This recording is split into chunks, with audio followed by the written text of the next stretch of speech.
Hello மக்களே, எல்லாரும் கல்கி படம் பார்த்துறீங்களா? கல்கி படத்தில் பைரவா அப்படின்னு சொல்ல போகிற ஒரு கேரக்டர் வரும். ஸோ பிரபாஸ் தான் அந்த கேரக்டர் ப்ளே பண்ணியிருப்பார். ஸோ அந்த பைரவாக்கும் மார்வல் யூனிவர்ஸில் இருக்கக்கூடிய அயன்மேனுக்கும் சண்டை நடந்தால் என்னாகும்? நம்ம காமிக்ஸில் இருக்க அயன்மேனை பற்றி பேச போகிறது கிடையாது. மார்வல் சினிமேட்டிக் யூனிவர்ஸில் படத்தில் வந்த அந்த அயன்மேனுக்கும் இந்த கல்கி படத்தில் வந்த பைரவாக்கும் சண்டை நடந்தால் என்னாகும் அப்படின்றத பார்க்க போகிறோம். ரெண்டு பேருக்கும் சில சிமிலாரிட்டிஸ் இருக்குது. பெருசாக அந்த சிமிலாரிட்டிஸும் இல்லை. ரெண்டு பேரும் டெக்னாலஜி பேஸ் பண்ணி சண்டை போடக்கூடியவங்க. ரெண்டு பேர்கிட்டையும் ஒரு ஆர்டிஃபிஷியல் இன்டெலிஜென்ஸ் இருக்குது. ஸோ இந்த பேசிக்கான சிமிலாரிட்டி வச்சு தான் இந்த வீடியோ போடலாம் அப்படின்னு எனக்கு தோணுச்சு.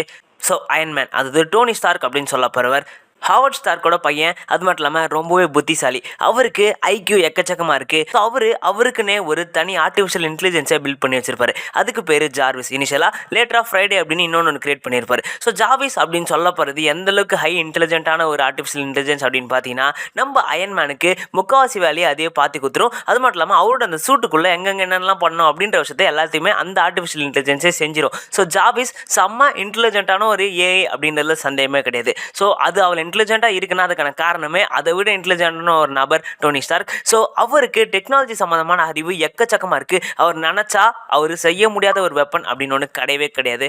அவரோட சூட்ஸ் எடுத்துக்கிட்டிங்கன்னா எல்லாமே செம்ம பவர்ஃபுல்லாக, அவருக்குன்னே ரெடி பண்ணப்பட்ட செம்ம ஃப்ளெக்சிபிளான ஒரு சூட்ஸாக தான் இருக்கும். எல்லாமே செம்ம பவர்ஃபுல்லாக இருக்கும். எதிரில் ஒரு வில்லன் வந்தார்னா அந்த வில்லனை அழிக்கிறதுக்கு எந்த மாதிரியான சூட் தேவை அப்படின்றத அவர் அந்த வில்லனை பார்த்த உடனே முடிவு பண்ணிவிட்டு செகண்ட் டைமாக அவர் கூட சண்டை போடும்பொழுது அந்த மாதிரியான ஒரு சூட்டை ரெடி பண்ணிட்டு தான் அவர் கூட சண்டைக்கே போவார். ஸோ செம்ம பவர்ஃபுல்லான ஒரு நபர் தான் அயன்மேன். அவருடைய அந்த வெறும் டெக்னாலஜிக்கல் ஐக்கியம் தான் அதிகமானு கேட்டிங்கன்னா, அவருக்கு வார் ஐக்கியவும் அதிகம். அதாவது சண்டை பேட்டில் ஐக்கியவும் ரொம்ப ரொம்ப அதிகம். அவர் தேனோஸ் கூடவே 1-on-1 போட்டவர். ஸோ யாருமே மறக்கக்கூடாது, அவரோட சூட் இருந்தால் அவர் யார் கூட வேணாலும் 1-on-1 போடுவார். ஸோ அந்த கேரக்டரை அடிக்கிற அளவுக்கு செம்ம பவர்ஃபுல்லான ஒரு சூட்டை அவரால் பில்ட் பண்ண முடியும். அதையும் தாண்டி இவர் ஒரு வெப்பன் சயின்டிஸ்ட் அப்படின்றதுனால இவரால் எக்கச்சக்கமான வெப்பன்ஸை உருவாக்க முடியுங்க. ஸோ ஏஜ் ஆஃப் அல்ட்ரானில் அவுட் ஆஃப் கண்ட்ரோல் போன ஹல்கே இவர் கண்ட்ரோலுக்கு எடுத்துகிட்டு வந்திருப்பார். அவருடைய அந்த பேட்டில் ஐக்யூ ப்ளஸ் அவருடைய அந்த டெக்னாலஜிக்கல் ஐக்யூ வச்சு அந்த பவர்ஃபுல்லான சூட்டை வச்சு அவர் ஹல்கே கண்ட்ரோலுக்கு எடுத்துகிட்டு வந்திருப்பார். இந்த மாதிரி பல ஃபீட்ஸை அவர் எம்சியூக்குள்ளேயே வச்சிருக்காரு. காமிக்ஸ் பக்கம் போனால் ஏகச்சக்கமான ஃபீட்ஸ் அவர் வச்சிருக்காரு. ஸோ காமிக்ஸ் பக்கம் நம்ம போக தேவையில்ல. மார்வல் சினிமேட்டிக் யூனிவர்ஸ்குள்ளேயே அவருக்கு எக்கச்சக்கமான ஃபீட்ஸ் இருக்குது. செம்ம அறிவாளியான, அதிகமான பேட்டில் ஐக்யூ கொண்ட ஒரு செம்ம பவர்ஃபுல்லான, செம்ம ஃப்ளெக்சிபிளான, செம்ம ரிஃப்ளெக்ஸஸ் கொண்ட ஒரு நபர். ஸோ இவரு கூட நம்ம பைரவா அப்படின்னு சொல்லப்போகிற அந்த கல்கி படத்தில் வர கேரக்டர் சண்டை போட முடியுமா? அவர்கிட்டையும் புஜி அப்படின்னு சொல்லப்போகிற ஒரு ஆர்டிஃபிஷியல் இன்டெலிஜென்ஸ் இருக்குது. இருக்கிறதுலே ஒரு மட்டியான இன்டெலிஜென்ஸ் அது. ஸோ அதை தட்டி விட்டுருங்க. படத்தில் பார்க்கும்போது அந்த ஏஐ, அதாவது அந்த புஜி அப்படின்னு சொல்லப்போகிற அந்த கேரக்டர் பேசும்போதெல்லாம் வெறுப்பாக இருக்கும், நீ வாய முறி அப்படின்னு தோணும். பட் அப்படிலாம் நம்ம சொல்ல முடியாது. பைரவாக்கு என்னென்ன பவர்ஸ் இருக்குது அப்படின்னு பார்த்தீங்கன்னா, அவரும் டெக்னாலஜிக்கலி அட்வான்ஸ்டாக இருப்பார். அதுக்கான காரணம் என்னென்னா, அவர் வாழ்கிற யூனிவர்ஸ் வந்து, அவருக்கு வாழ்கிற வேர்ல்டு வந்து 2898 அவர் வாழ்ந்துகிட்டு இருக்காரு. ஸோ ஃபியூச்சரில் வாழ்றதுனால ஆப்வியஸ்லி அவருக்கு எக்கச்சக்கமான டெக்னாலஜி கிடைக்கும். ஸோ இவருக்கு ஓரளவுக்கு ஐக்கியம் இருக்குது. எப்படின்னு பார்த்தீங்கன்னா, அஸ்வத்தாமா கூட முதல் வாட்டி சண்டை போட்டு ரெண்டாவது வாட்டி சண்டை போடும்போது இவருடைய அந்த வண்டியை அவர் அட்வான்ஸ் பண்ணுவார். ஸோ அப்கிரேட் பண்ணுவார். ஸோ அந்தளவுக்கு அவருக்கு ஓரளவுக்கு ஐக்கியம் இருந்திருக்கு. பட் பேட்டில் ஐக்கியம் கொஞ்சம் அதிகமாகவே இருக்குது. ஏன்னா நிறைய பேர் அவர் பறக்க விட்டுருக்காரு. அதையும் தாண்டி அஸ்வத்தாமா அப்படின்னு சொல்ல போகிற ஒரு மித்தாலஜிக்கல் லெஜண்ட் கூட, அது செம பவர்ஃபுல்லான ஒரு நபர் கூட ஒரு இம்மார்டல் கூடவே சண்டை போட்டு அவருடைய அந்த பேட்டில் ஐக்கியம் வச்சு அவரே சில ட்ராப்ஸ்லேயும் மாட்ட வச்சிருக்காரு. ஸோ அதெல்லாம் கொஞ்சம் இம்ப்ரெசிவான ஃபீட்ஸ் அப்படின்னு தான் சொல்லணும். ஸோ இவர் ஓரளவுக்கு டீசெண்டாக சண்டை போடக்கூடியவர். ஸோ டீசெண்டாலாம் கிடையாது, ஓரளவுக்கு நல்லாவே அந்த யூனிவர்ஸில் அஸ்வத்தாமாக்கு அடுத்து தான் நல்லா சண்டை போடக்கூடிய ஒரு நபர் அப்படின்னா அது பைரவா அப்படின்னு தான் சொல்லணும். ஸோ பைரவா கேரக்டர் ஒரு நார்மல் ஹியூமன் தான்.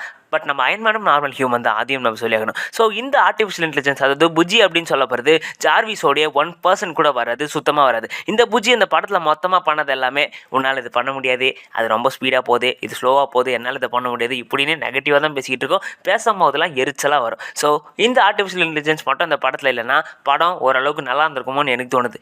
இந்த படத்தில் பைரவாவே இல்லாமல் வந்திருக்கலாம், அது ஒரு விஷயம். ஸோ பைரவா அப்படின்னு சொல்ல போகிற இந்த கேரக்டர் கிளைமேக்ஸில் கர்ணனுடைய ஒரு ரீஇன்கார்னேஷன் அப்படின்னு காமிச்சிருப்பாங்க. ஸோ அந்த பவர்ஸை இவர் அட்டைன் பண்ணியிருந்தால், ஒருவேளை கர்ணனுடைய அந்த ரீஇன்கார்னேஷன் பவர்ஸ் அட்டைன் பண்ணியிருந்தால் மேபி அவரால் அயன்மேனை டிஃபீட் பண்ண முடியும். கண்டிப்பாக கர்ணன் அப்படின்னு சொல்லப்போ கேரக்டரால் அயன்மேனை டிஃபீட் பண்ண முடியும். ஏன்னா அவர்கிட்ட பல பவர்ஃபுல்லான ஆரோஸ்லாம் இருக்குது. ஸோ அந்த கர்ணனுடைய ஃபார்மில் இருக்கும்பொழுது கண்டிப்பாக பைரவாவால் நம்ம அயன்மேனை டிஃபீட் பண்ண முடியும். பட் அது எதுவுமே பைரவோட பவர்ஸ் கிடையாது. அந்த அஸ்வத்தாமன் கையில் இருந்து அந்த குச்சியை தொட்ட பிறகு தான் அவருக்கு அந்த பவர்ஸே வந்திருக்கும். ஸோ அவர் ஒரு ரீஇன்கார்னேஷன் அப்படின்னு தான் சொல்ல முடியும். அது எல்லாமே அவர் அந்த கிளைமேக்ஸில் அட்டைன் பண்ண எல்லாமே கர்ணனோட பவர்ஸ் தான். அது பர்மனெண்ட்டாக இருக்குமான்னு கேட்டால் இருக்காது. அது எதுவுமே பைரவோட பவர்ஸ் கிடையாது. ஸோ பைரவோட பவர்ஸை மட்டுமே வச்சுக்கிட்டு அவரால் அயன்மேன் கிட்டே கூட நெருங்க முடியாது. அயன்மேன் அசால்ட்டாகவே அவர் அடித்து நொறுக்கிட்டு போய்கிட்டே இருந்திருப்பார். ஸோ இவர் கண்டிப்பாக டஃப் கொடுப்பார். ஏன்னா அவர் அந்த பெரிய ஒரு டிரான்ஸ்ஃபார்மர் மாதிரியான ஒரு வண்டியை அவர் டிரான்ஸ்ஃபார்ம் பண்ணியிருப்பார்.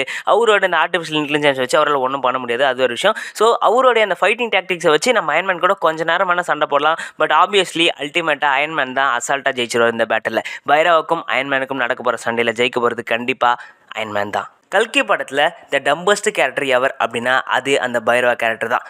எண்டிங்கில் ஒரு ட்விஸ்ட் அடித்ததுனால அந்த பைரவா கேரக்டர் தப்பிச்சுது.